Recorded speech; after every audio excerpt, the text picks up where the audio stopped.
Hello दोस्तों, स्वागत है आपका हमारे यूट्यूब चैनल पर और स्वागत है आपका एसएससी सीजीएल 2025 मैथ्स सेक्शनल मॉक्स की इस नेक्स्ट वीडियो में। सबसे पहले मैं मेरी बात करूं तो मैं आप ही की तरह एक एस्पिरेंट हूं जो लास्ट 2 ईयर से सीजीएल की प्रिपरेशन कर रहा हूं और हमारी इस वीडियो का फॉर्मेट बिल्कुल क्लियर है। वीडियो के स्टार्टिंग के 5 से 7 मिनट हम पिछले मॉक के प्रॉब्लमेटिक क्वेश्चंस का बेस्ट पॉसिबल अप्रोच डिस्कस करते हैं और उसके बाद नेक्स्ट मॉक अटेम्प्ट करते हैं। और हाँ दोस्तों, ये ना ही तो कोई मैथ्स लेक्चर है और ना ही एक्सप्लेनेशन वीडियो। यहाँ हमारा मकसद मैथ्स सीखना नहीं है, बल्कि हमारा मकसद ये देखना है कि मैथ्स को एग्जाम में कैसे अटेम्प्ट करें, यानी बिल्कुल एग्जाम होल अप्रोच को फॉलो करना।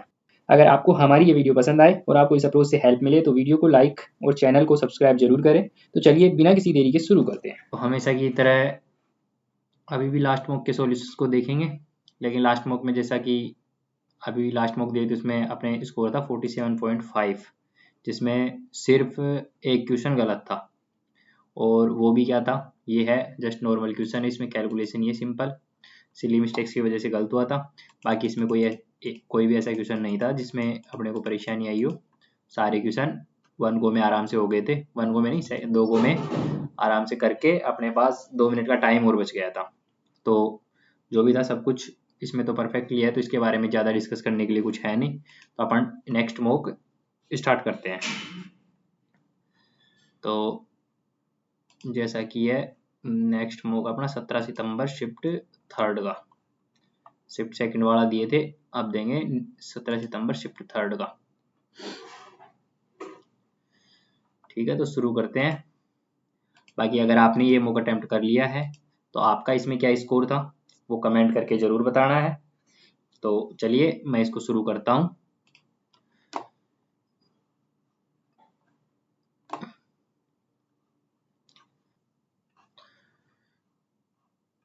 एक माली पौधों को पंक्तियों में व्यवस्थित करके एक वर्गाकार संरचना बनाता है, लेकिन पाता है कि 15 पौधे इसमें शामिल नहीं हैं। यदि पौधों की कुल संख्या 3984 है तो प्रत्येक पंक्ति में पौधों की संख्या, अच्छा 15 शामिल नहीं है तो इसमें से 15 घटा देंगे। इसमें से 15 गए तो 9 और इधर बचे 7 में से गए तो 6, 39 69। तो ये किसका वर्ग है भाई? 43, 7 कम 25, 25 43 63, 13 25 और 13, हाँ ये हो गया, ये 63 का वर्ग है। 63 हो गया। ए बी से 25% अधिक है, बी सी से 20% अधिक है। ए बी और सी ये इससे 20% अधिक है और ये इससे 25% अधिक है, तो ये 120 5/4 यानी 4 दीवार है, ये 150 है। ठीक है, तो पूछा गया है ए और सी यानी 3 और 2, 3 और 2 मूल्यांकन करें। तो इसमें वही 12 का जैसे डायरेक्ट करते हैं तो 12 किन दो संख्याओं से 4 और 3 से हो रखा है, तो इसका उत्तर आएगा 4। डायरेक्ट निकालते हैं, ये बाद में जब डिस्कस करेंगे तब बता दूंगा मैं आपको। एक वस्तु का क्रय मूल्य 500 है, इससे अंकित मूल्य पर 20% की छूट पर बेचता है। ठीक है, अंकित मूल्य 600 है तो दुकानदार का लाभ या हानि परसेंट 600 अंकित मूल्य है जिसपे 20% की छूट दिया, तो 600 गुणे 20% की छूट दिया तो, अरे ये कैमरा, अच्छा हाँ 600 पे 20% की छूट दिया तो यानी 5 से 4/5, 5 12, 12 चौक 48, 480, 500 की थी, 20 रुपए का उस पे वो रखा है तो हानि होगी इसमें, 20 रुपए की हानि है यानी 4% हानि है। अच्छा 20/500, 0 5 चौक 20, 4% की हानि होगी। ए और बी एक टाइम को 20 और 30 मिनट में, ए और बी 20 और 30 मिनट में। इस बीच एक ड्रेन पाइप सी 60 मिनट में खाली कर सकता है। यदि तीनों पाइप एक साथ खोले जाते हैं तो कितना समय लगेगा? 60 है, ये 3 हो गया, ये 2 है, ये -1 है, 3 और 2 5, 5 में से 1 गया तो 4, 15 चौके 60।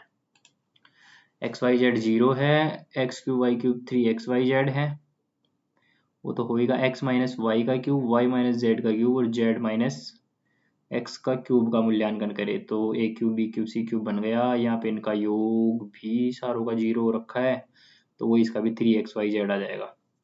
3xyz यानी खत्म। और हाँ सही है। 5,000 की राशि 2 भागों में उधार दी जाती है, एक 6% पर, दूसरा 9% पर। वार्षिक ब्याज 390 है, तो 6% पर उधार दी गई राशि कितनी है? एक 6% पर, एक 9% पर, टोटल ब्याज है 390, यानी 390/50, 50 यानी 39/5। तो इसको 5 से गुणा करो, इसको 5 से गुणा करो, ये 5 कट जाएगा, ये 30 हो गया, ये 45 हो गया। तो एलिगेशन से कर रहे हैं अपन, ये 6 हो गया और इधर 9 हो गया, तो ये 2 और ये 3, ये रेशो हो गया इसका, 3 और 2 5। 6% पे पूछा है तो 5 का भाग दिए और 2 से गुणा किए, 2000 आ गया। एक आदमी को 15%,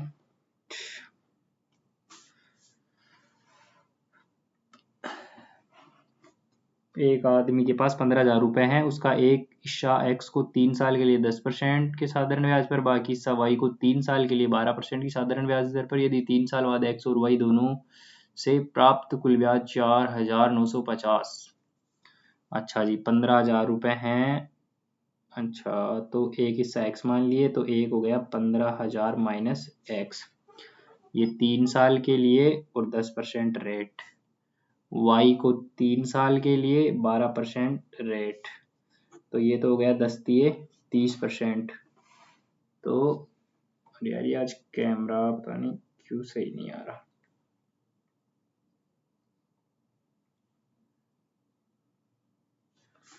अच्छा, तो ये तो हो गया x गुणे 30/100 प्लस 12×3 = 36, तो 15,000 गुणे 36/100 माइनस x गुणा 36/100 बराबर है कितना? 4,950।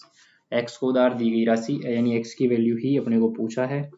ये 0 से 0 गया, ये 1 0 गया, ये 3x/10 है। नहीं, इसको डायरेक्ट अभी 30 ही मान लेते हैं, क्योंकि 30 में से ये जाएगा तो माइनस का 6x/100 हो जाएगा, तो इसको इधर ले लेंगे, तो 6x/100 तो इस साइड आ जाएगा।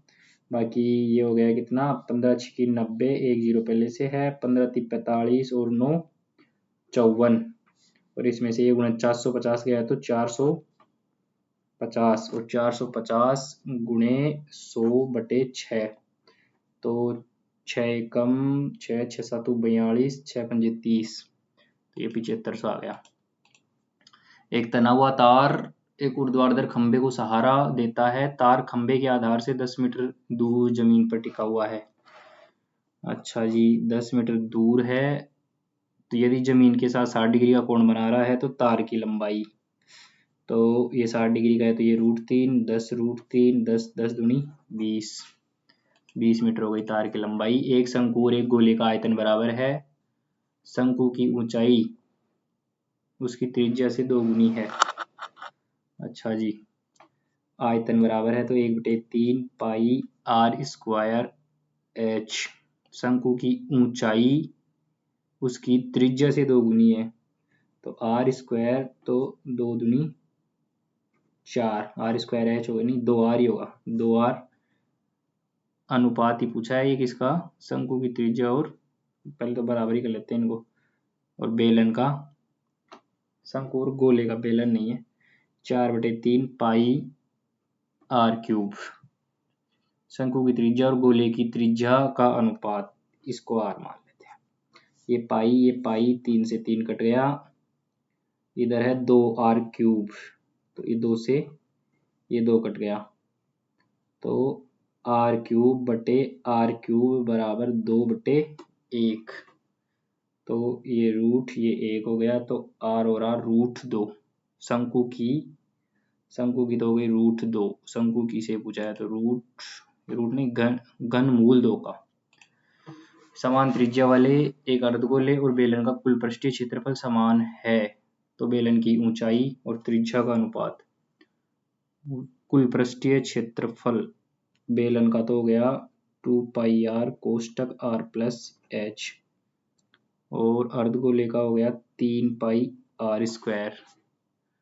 त्रिज्या इनकी समान है, तो ये r से ये r गया, ये पाई से ये पाई गया, तो इधर बच गया 2r प्लस 2h बराबर 3r। इधर r बराबर 2h, तो ये हो गया r बटे h बराबर 2/1, यानी 1:2।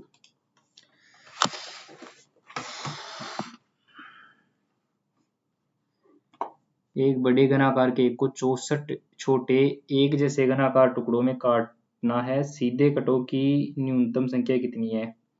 64 में काटना है, घन है तो 64 किसका क्यूब है? 4 का क्यूब है।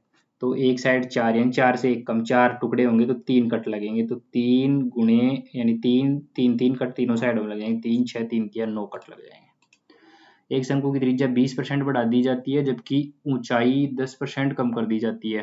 त्रिज्या 20% बढ़ाए हैं, ऊंचाई 10% कम किए हैं। तो ये तो 20 बढ़ी है, तो 20 प्लस 20 40 और 4 और हो जाएगा, तो 44 तो बढ़ी और फिर 10% कम हुई, तो यानी 34 और ये 4.4 और 34 में से 4.4 हो गए तो 29.6% की वृद्धि होगी। साइन ए 3/5 ए दूसरे चतुर्थांश में स्थित है का मान ज्ञात कीजिए। साइन ए प्लस कोस ए, साइन ए तो प्लस का होगा, कोस ए होगा माइनस का, तो ये तो 3/5 हो गया, 3 4 वो 4/5 होगा, लेकिन ये होगा किसका? माइनस का, तो माइनस के 1/5 का स्क्वायर यानी 1/25। साइन ए एम बटे N 1 plus ten square theta बराबर 1 प्लस टेन स्क्वायर किसके बराबर होता है? Sec square theta. तो ये m बटा n है साइन ए, तो इसको लिख लेंगे अपन, यानी n square minus M square का अंडर रूट, तो ये तो जाएगा नीचे under root n square minus M square बटे ऊपर आएगा क्या? ऊपर आएगा सेक स्क्वायर थीटा है तो ये इसका स्क्वायर भी होगा, पहले एम एन आएगा तो इसका स्क्वायर हो जाएगा, ये कट जाएगा, तो एन स्क्वायर बटे N square minus M square, N square बटे N square minus M square. 2 3 और 4 7 से गुजरने वाली रेखा का ढलान, तो 7 माइनस 3 4/2, 4/2 2। एक त्रिज्यखंड का केंद्रीय कोण 180 डिग्री, त्रिज्या 12 सेंटीमीटर। दूसरे त्रिज्यखंड का केंद्रीय कोण π/2 रेडियन, त्रिज्या भी उतनी ही है। तो पहले त्रिज्यखंड के क्षेत्रफल का दूसरे त्रिज्यखंड के क्षेत्रफल से अनुपात, त्रिज्या तो उतनी ही है 180 डिग्री है और ये π/2 यानी 90 डिग्री है, तो क्षेत्रफल हो जाएगा ये 2 ये 1, 2:1। 10 भुजाओं वाले बहुभुज में सभी आंतरिक कोणों का कुल माप n-2 यानी 8 गुणे 180, 18 × 144। बिंदु 2 8 6 4 को जोड़ने वाले रेखाखंड के लंबवत द्विभाजक का समीकरण, जोड़ने वाले रेखाखंड के लंबवत द्विभाजक का समीकरण। अच्छा जी, तो पहले तो वही m की वैल्यू निकालेंगे, तो 4 माइनस 8 यानी -4/6 -2 4 यानी -1 आ रही है, तो m जो इसकी लंबवत भुजा आएगी उसका m कितना आएगा? 1 आएगा। m 1 है और कौन से पॉइंट से निकलेगी? 6 और 2 8/2 यानी 4 और 8 और 4 12/2 6, 4 6 पॉइंट से जाने वाली, तो y बराबर x प्लस सी, तो x तो हो गया 4, ये हो गया 6 6 माइनस 4 2, y बराबर x प्लस 2, y बराबर x प्लस 2। दो समरूप त्रिभुजों के परिमापों का अनुपात 3:5, इनका कुल क्षेत्रफल 34, तो बड़े त्रिभुज का क्षेत्रफल क्या है? तो 3 3 9 और 25, 5 4 ये 34 ही हो रखा है, तो बड़े त्रिभुज का क्षेत्रफल होगा 25।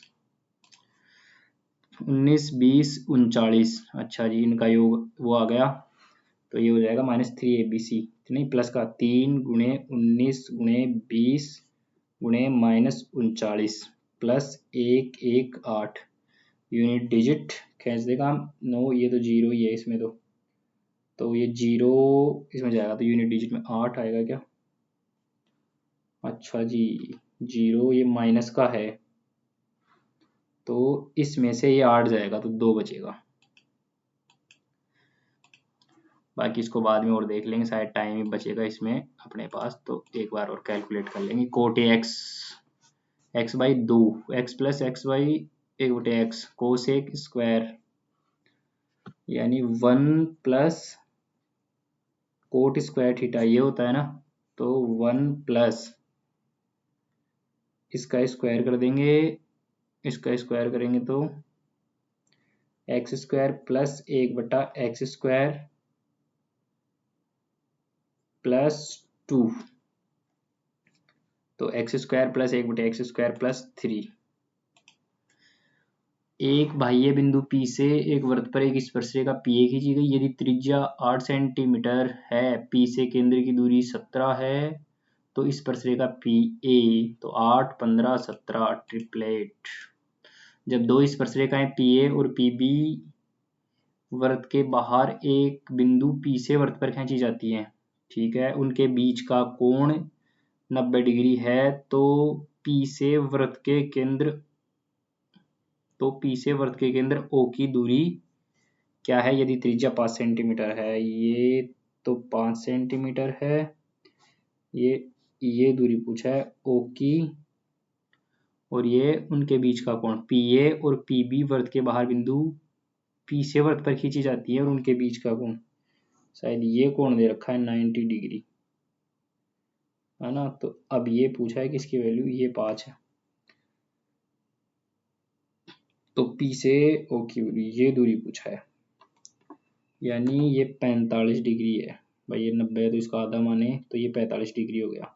45 डिग्री है तो ये 5, तो ये भी 5 ही होनी चाहिए, फिर 45 है तो सेम ही होगा। अच्छा 90 डिग्री तो ये है, ये 5, ये 5, तो ये होगी 5√2, 5√2। 0.45 को 0.6 से गुणा करें और परिणाम को दशमलव के रूप में व्यक्त करें।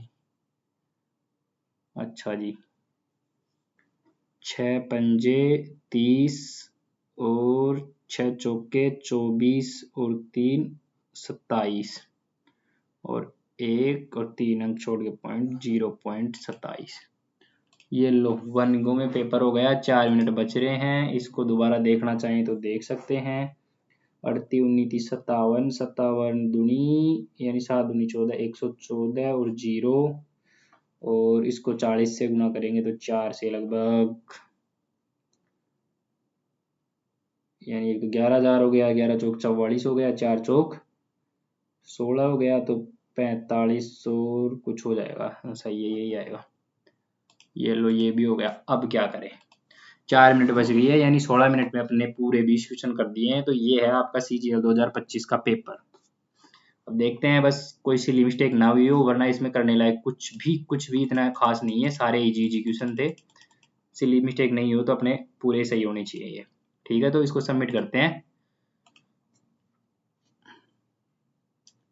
देखते हैं क्या। हाँ ठीक है, इसमें अपना एक भी गलत नहीं है, पूरे सही हैं जितने किए थे। था भी नहीं यार ऐसा पेपर भी। बाकी इसका एवरेज स्कोर 32 है, यानी 50 पे हैं 51 स्टूडेंट्स, नहीं 45 से 50 के बीच में है 51 स्टूडेंट्स। ठीक है दोस्तों, तो मिलते हैं अब नेक्स्ट वीडियो में। इसको यहीं एंड करते हैं। बाकी इसमें अब कल तो क्या एनालिसिस करेंगे, डायरेक्ट नेक्स्ट मॉक देंगे। बाकी जो भी है तो आप इस अपने वीडियो में देख लेना, कैसे मैं अटेम्प्ट करता हूँ, कैसे फर्स्ट गो में स्किप करता हूँ। जैसे इसमें तो स्किप करने की जरूरत पड़ी नहीं है, बाकी नॉर्मली आप पिछले मॉक्स से मेरे को देख रहे होंगे कि जैसे अगर कोई भी थोड़ा क्वेश्चन लेंथी दिखता है, या उसमें कुछ भी मतलब थोड़ा बहुत भी अगर मेरे को लगता है कि हाँ ठीक है इजी है क्वेश्चन, लेकिन मेरे को हो नहीं रहा है, यानी कुछ भी मेरे सिली मिस्टेक हो रही है, मैं उसको स्किप करके आगे बढ़ जाता हूँ। फिर उसको सेकंड राउंड में आके देखता हूँ, होता है तो ठीक है, नहीं होता है तो मैं छोड़ देता हूँ। यानी अपने को ये सोच के चलना ही नहीं है, यानी ईगो पे नहीं लेना होता है कि 50 लाने हैं, ईगो पे लेके फर्स्ट गो के चक्कर में करे जा रहे हैं, उस चक्कर में अपने 40 भी नहीं आ पाते हैं। इसलिए हमेशा सोच रखो कि हाँ जितने होंगे मैं उतने ही करूंगा, मेरे को 50 नहीं लाने हैं। उस हिसाब से करोगे आपके 50 भी आएंगे, आपके 40 प्लस आराम से आ जाएंगे, और इतना पर्याप्त है एग्जाम में। ऐसा नहीं है कि जो 50 में 50 लाते हैं उन्हीं का पेपर पास होता है, ऐसा कुछ भी नहीं है। तो ठीक है, अभी के लिए अपन रखते हैं, फिर मिलेंगे नेक्स्ट वीडियो में। धन्यवाद।